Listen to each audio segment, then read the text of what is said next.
आप देख रहे हैं नेट्रिक न्यूज, साहस सच कहने का।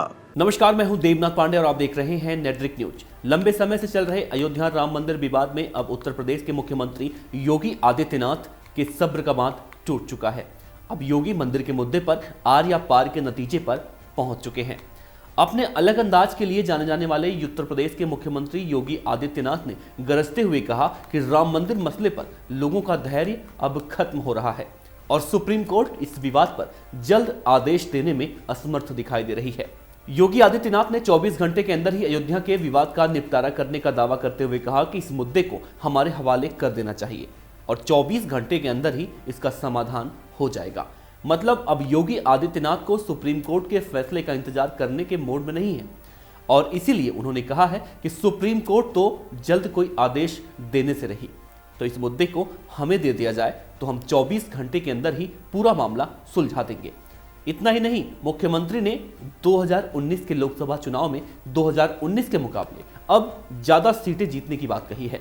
इतना ही नहीं, मुख्यमंत्री जी ने 2019 के लोकसभा चुनाव में 2014 के मुकाबले अब ज्यादा सीटें जीतने की बात कही है। दरअसल योगी आदित्यनाथ से एक समाचार चैनल ने जब पूछा कि क्या वो अयोध्या मामले का समाधान बातचीत से करेंगे या फिर डंडे से, तो उन्होंने मुस्कुराते हुए जवाब दिया, पहले अदालत को मसले को हमारे हवाले करने दीजिए। हालांकि योगी जी ने कहा कि मैं भी अदालत से ही विवाद का निपटारा जल्द करने की अपील करूंगा। इलाहाबाद हाई कोर्ट की खंडपीठ ने 30 दिसंबर 2010 को भूमि बंटवारे के मसले पर आदेश नहीं दिया, बल्कि ये भी स्वीकार किया कि बाबरी मस्जिद का ढांचा हिंदू मंदिर या स्मारक को तोड़कर बनाया गया था और भारतीय पुरातत्व सर्वेक्षण ने इलाहाबाद हाई कोर्ट के आदेश पर यहां पर खुदाई की थी। अपनी रिपोर्ट में स्वीकार किया था कि बाबरी मस्जिद के ढांचे का निर्माण हिंदू मंदिर या स्मारक को नष्ट करके किया गया था। योगी आदित्यनाथ ने कहा कि टाइटल का विवाद अनावश्यक रूप से जोड़कर अयोध्या विवाद को लंबा खींचा जा रहा है। हम सुप्रीम कोर्ट से लाखों लोगों की संतुष्टि के लिए जल्द से जल्द न्याय देने की अपील करते हैं ताकि यहाँ जनास्था का प्रतीक बन सके और बिना मतलब के तारीख पर तारीख से संस्थानों के लोगों का भरोसा उठ जाएगा।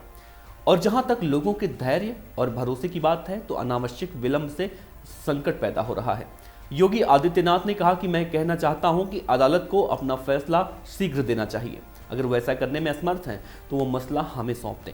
हम राम जन्मभूमि विवाद का समाधान 24 घंटे के भीतर कर देंगे। हम 24 से 25 घंटे भी नहीं लेंगे। योगी जी से जब एक सवाल और पूछा गया कि केंद्र सरकार ने अध्यादेश क्यों नहीं लाई, तो उन्होंने कहा कि मामला विचाराधीन था और संसद में विचाराधीन मामलों पर बहस होना संभव नहीं है। हम इसे अदालत पर छोड़ रहे हैं। अगर अदालत ने 1994 में केंद्र सरकार द्वारा दाखिल हलफनामे के आधार पर न्याय दिया होता तो देश में अच्छा संदेश जाता और सवाल चुनाव में फायदे या नुकसान का नहीं है, लेकिन यह देशवासियों की आस्था का सवाल है। हालांकि आदित्यनाथ ने राम मंदिर के मामले में कांग्रेस पर हमला बोलने से पीछे नहीं रहे। उन्होंने कहा कि कांग्रेस इस समस्या की जड़ में घुसी हुई है और वो इसका समाधान होने नहीं देना चाहती। अगर अयोध्या विवाद का निपटारा हो जाए और 3 तलाक पर प्रतिबंध लागू हो जाए तो देश में तुष्टीकरण की राजनीति हमेशा के लिए खत्म हो जाएगी। और रही बात समाजवादी पार्टी और बहुजन समाज पार्टी की, तो अगर ये दोनों जाति के आधार पर लड़ाई को निचले स्तर तक ले जाएंगे तो मुकाबला 70 और 30 के बीच का होगा। वैसे देखा जाए तो जिस तरह से योगी आदित्यनाथ कह रहे हैं कि अगर उन्हें अयोध्या का विवाद सौंप दिया जाए तो 24 घंटे के अंदर ही निपटारा कर देंगे, 24 से 25 घंटे भी नहीं लगाएंगे, तो इतिहास गवाह है कि जब जब चुनाव आता है तो राम मंदिर का मुद्दा इतना ज्यादा सुर्खियों में क्यों आ जाता है। लेकिन इस बार संत समाज, हिंदू संगठन और तमाम ऐसे लोग जो मंदिर बनाने की मांग कर रहे हैं, वही लोग चुनाव खत्म होने के बाद 4.5 साल तक कहां गायब हो जाते हैं और तब उन्हें राम क्यों नहीं याद आते। बात थोड़ी कड़वी है लेकिन सच भी है। अगर आप ये वीडियो फेसबुक पर देख रहे हैं तो हमारे पेज को लाइक करें और यूट्यूब पर देख रहे हैं तो हमारे चैनल नेट्रिक न्यूज को सब्सक्राइब जरूर करें। शुक्रिया। हमारे साथ जुड़े रहने के लिए हमारे YouTube चैनल को सब्सक्राइब करें, साथ ही बेल आइकन को दबाएं। नेट्रिक न्यूज की खबरें सबसे पहले देखने के लिए।